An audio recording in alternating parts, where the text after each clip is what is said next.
Le nom de Pascale Mitterrand a souvent été relié dans les médias à l'affaire Nicolas Hulot, son avocat ayant confirmé en 2018 que c'était bien elle qui avait porté plainte pour viol contre l'écologiste 10 ans auparavant. Une plainte qui avait été classée sans suite. Mais ce dimanche 20 novembre, siesti jour de fête pour la petite fille de François Mitterrand qui fête ses 45 ans. Un anniversaire que ne manquera sans doute pas de lui fêter Anne Pinjot, la mère de Mazarine. Car les deux femmes sont étonnamment liées à jamais.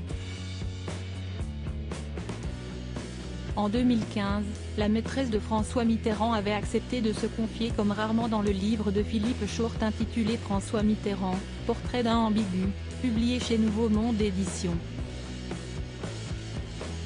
Elle y avait notamment expliqué pourquoi le père de sa fille n'avait jamais quitté son épouse, Danielle Mitterrand. Il n'abandonnait jamais un choix.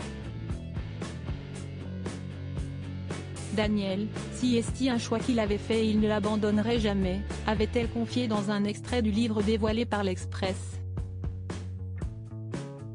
Selon Anne Pinjot, la mort de leur premier enfant, leur fils Pascal, les a soudés à jamais.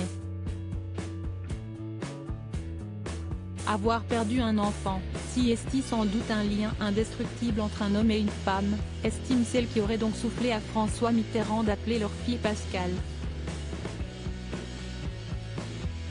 Il refuse et ce fut Mazarine, née le 18 décembre 1974 et donc aujourd'hui âgée de 47 ans.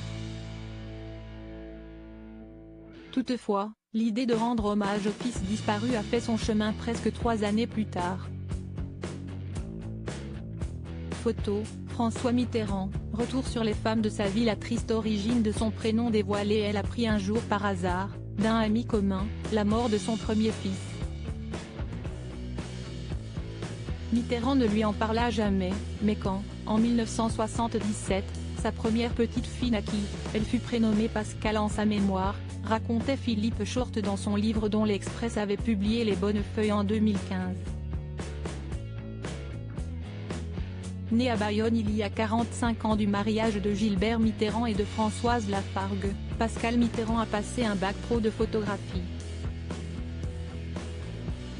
Son objectif était de faire du photojournalisme.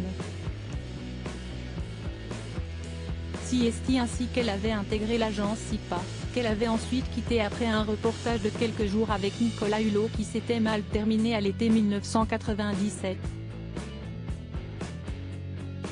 Elle a ensuite poursuivi ses activités de photoreporter au sein de Fondation France Liberté, qui avait été créée par sa grand-mère, Danielle Mitterrand. Article écrit en collaboration avec 6 Médias Crédit Photo, agence.